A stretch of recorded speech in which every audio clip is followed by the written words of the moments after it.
Fala pessoal, tudo bem com vocês? Estou aqui mais uma vez então, tá? Para a gente estar conversando sobre a disciplina de princípios de fenômenos de transportes e abordando então o nosso pré-aula, tá? Então vamos lá, tá, gente? Nesse pré-aula a gente vai estar abordando alguns conceitos sobre densidade, massa específica, peso específico, volume específico e também aqui um pouquinho sobre a viscosidade cinemática de um fluido, tá, gente?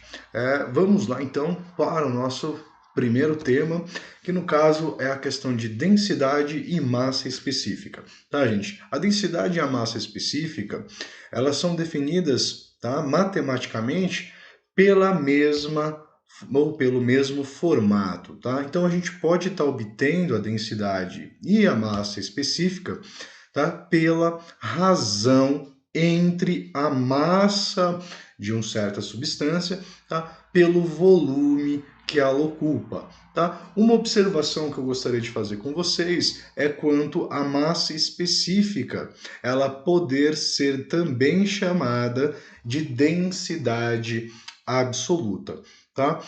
Mas professor, mas qual que é a diferença que nós temos então de densidade e massa específica se as duas são calculadas ou obtidas da mesma forma, tá? Gente, a densidade, também chamada de densidade média volumétrica, tá? Ela vai estar relacionada ao todo do nosso corpo, ou nossa substância, quando ele é formado, então, por diferentes elementos, né? Ou ele ser um corpo heterogêneo, tá? Então, quando a gente tem uma mistura de algumas substâncias, tá? A gente pode perceber que em certos momentos a concentração em um determinado ponto dessa substância é diferente de outro ponto.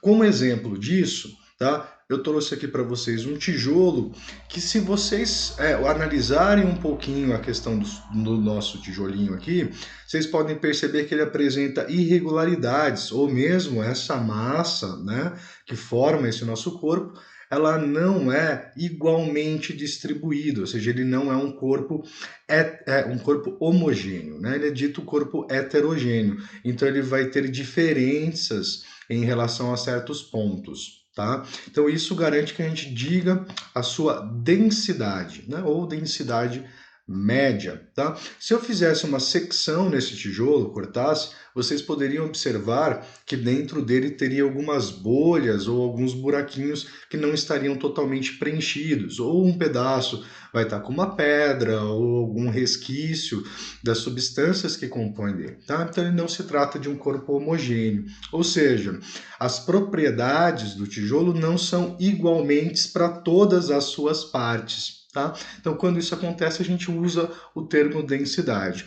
E a massa específica, ela faz referência a um pouquinho a uma substância pura, uma substância homogênea, como, por exemplo, o caso dos fluidos, né? A água, por exemplo. Né? Se eu pego uma porção de água desse copo que nós temos aqui, uma parte dela, eu posso considerar que essa parte ela vai ter as mesmas propriedades que estão relacionadas ao grupo todo desse volume de água que temos aqui. Ou seja, a parte é igual ao todo. Então nós temos aqui uma substância homogênea e passamos a nos referir então como massa específica, tá? Substâncias heterogêneas, então partes diferentes, usamos a referência como densidade.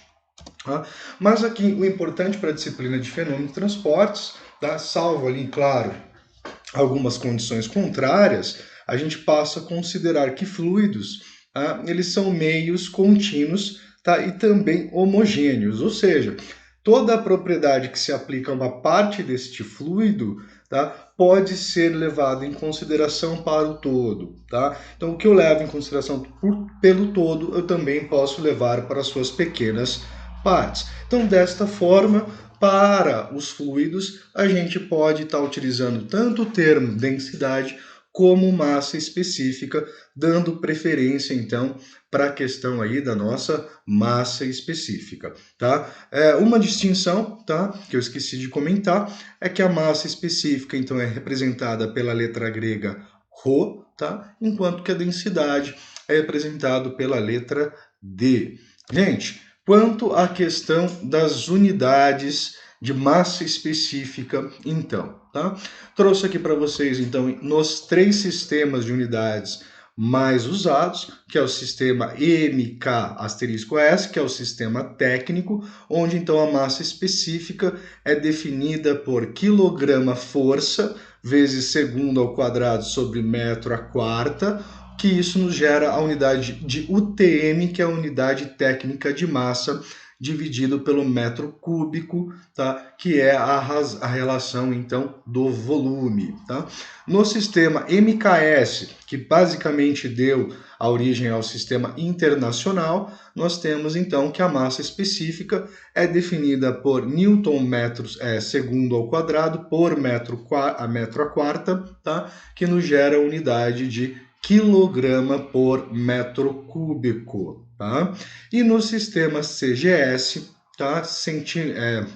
Centímetro grama segundo, nós temos que essa massa específica é definida pelo Dina segundo ao quadrado dividido pelo metro à quarta, tá? Na verdade, desculpem, gente, aqui não é metro à quarta, erro meu, aqui é centímetro à quarta, tá? Que vai nos fornecer, então, a unidade grama centímetro cúbico.